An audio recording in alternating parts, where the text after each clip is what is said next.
第一個分區前邊耳仔到耳仔兩邊嘅夾起佢，將呢一個邊一次過紮起佢啦。先將頭髮梳到去我哋黃金點，我哋用橡皮繩去做固定，因為我哋嘅底座一定要夠硬夠實淨。綁完個結，跟住要拉緊整個頭，貼翻個頭皮。先喺我哋頭頂中間呢個位置，大概5cm 左右嘅位置，一個斜線咁樣分，我哋可以去到擰轉嘅方式，即係將啲頭髮去到我哋橡筋位置擰轉。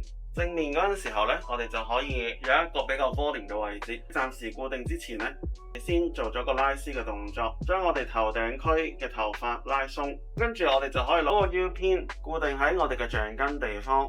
側邊呢個位置，我哋留翻前陰嘅地區。過咗橡筋位置，我哋再綁一條細嘅橡筋。綁完之後，以擰轉嘅方式打開，攝入去，增加呢度嘅 texture， 甚至乎可以令到呢度更加比較鞏固。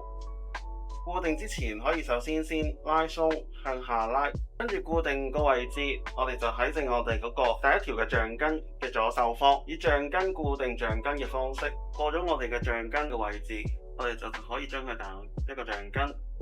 呢個橡筋記住唔可以過實，因為過實嘅話咧，咁我哋基本上拉絲亦都會比較有困難。啱啱個鬆度令到佢個頭髮亦都可以有得走盞位置，打開收入去。喺立固定之前，先將我哋嘅反轉嘅地方進行拉絲。咁跟住我哋又係啦，固定喺我哋嘅頭髮嘅右手方。咁記住都一定要用 hairspray。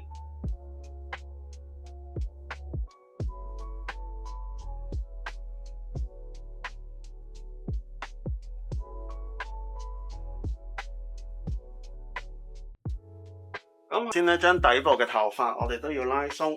因為等佢可以做兩邊嘅銜接，可以將我哋呢個髮尾咁捲嘅方向嘅話，可以用 random 嘅方式，盡量將嗰個髮尾我哋有一個弧度，咁我哋等收頭髮就會好收好多啦。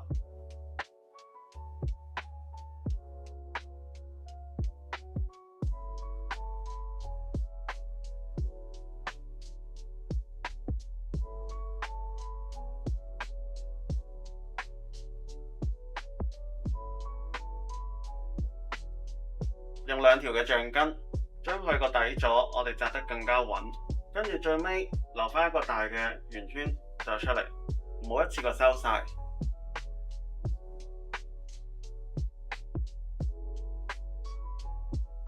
跟住我哋就要用到 U 編，第一紮拍喺右邊，底座夠固定嘅時候，基本上全部都會夠穩陣。跟住第二紮我哋就可以拍翻去左邊。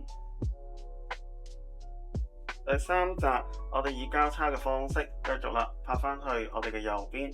固定嗰陣時候，固定翻落近髮根嘅位置。做咗頭殼頂嘅部分，跟住之後啦，慢慢向下邊做落嚟啦。我哋因為 U 編關係，所以佢固定嗰陣時候亦都冇實，但係都可以俾你可以有一個走盞位，可以拉得到頭髮。先前陰嘅部分，我哋留翻一個斜陰俾佢。咁我哋呢個部分呢，我哋都可以幫佢捲一捲啦。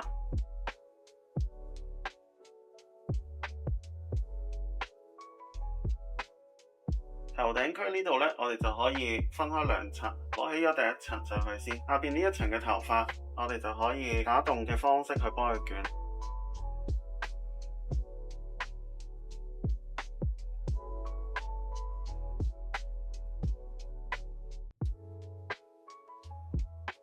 由個髮根位置嗰度開始，做一個蓬鬆位，冷卻完成，我哋都喺個尾巴加翻個連邊度，跟住一定要用把梳掃翻散去，將啲頭髮排翻個位置。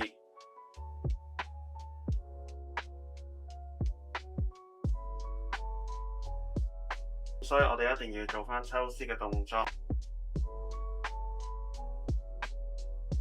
頭頂嘅大概可以分2至3執。